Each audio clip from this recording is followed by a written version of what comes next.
Stand up comedy के भीष्म पितामह राजू श्रीवास्तव को मौत ने अपने आगोश में ले लिया है।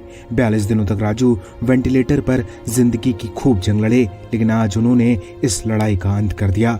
राजू अपने पीछे कॉमेडी का ऐसा मंच तैयार कर गए जिस पर अब लोग आकर हंसाते रहेंगे, लेकिन अफसोस कि अब कोई राजू श्रीवास्तव नहीं बन पाएगा, उनकी तरह कोई नहीं हंसा पाएगा।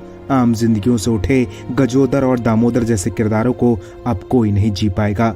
एक ऑटो रिक्शा चलाने वाला शख्स कैसे कॉमेडी के शिखर पर बैठकर कॉमेडी का किंग बन गया, ये कहानी आपके दिल को छू जाएगी। 25 दिसंबर 1963 को कानपुर में जन्मे राजू श्रीवास्तव के पिता रमेश चंद्र श्रीवास्तव मशहूर कवि थे। वो बलाई काका के नाम से कविता किया करते थे, लेकिन राजू को बचपन से ही कॉमेडी का शौक था।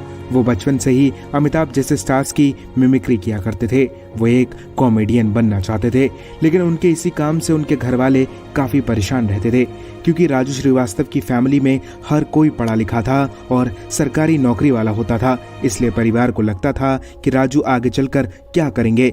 घर में चल रही टेंशन की वजह से राजू सबसे कटे कटे से रहने लगे। माँ के तानों ने राजू को इतना परेशान कर दिया कि उन्होंने मुंबई आने की ठान ली, लेकिन राजू का फिल्म इंडस्ट्री में कोई गॉडफादर नहीं था, इसलिए उन्होंने इसमें हाथ आजमाने का ही नहीं सोचा। उन्होंने सोचा कि वो मुंबई में नवरात्रि, जागरण और छोटे मोटे इवेंट में कॉमेडी करेंगे, लेकिन अब सवाल ये था कि मुंबई में रहेंगे कहाँ। इसलिए कई दिनों तक वो मुंबई में दोस्तों और रिश्तेदारों के घर पर रहे, पर किसी न किसी वजह से उन्हें घर खाली करने के लिए कह दिया गया। इस दौरान उनकी दोस्ती जॉनी लीवर से हुई और उन्होंने कहा कि वो उनके घर पर आकर रह सकते हैं। हालांकि राजू कभी उनके घर पर रहने नहीं गए।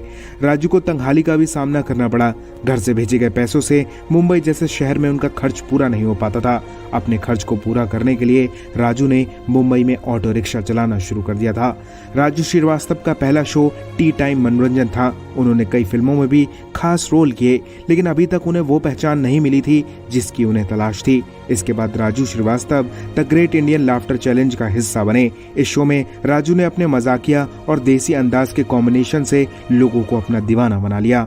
इस शो से उन्हें घर घर में पहचान मिली। लोग उनके जोक्स के फैन हो गए। हालांकि वो शो नहीं जीत पाए, लेकिन दर्शकों ने उन्हें द किंग ऑफ कॉमेडी का टाइटल देकर विनर बता दिया था। इसके बाद राजू कभी नहीं रुके। उन्होंने स्टैंड अप कॉमेडी की दुनिया में ऐसा आयाम स्थापित कर दिया जिसे ना कोई छू पाया और ना शायद कभी कोई छू पाएगा। राजू कॉमेडी के बादशाह थे, बादशाह हैं और हमेशा बादशाह ही रहेंगे। ये उपाधि उनसे कोई नहीं छीन सकता। फिलहाल आप राजू के लिए क्या कहेंगे? अपनी राय हमें कमेंट में दीजिए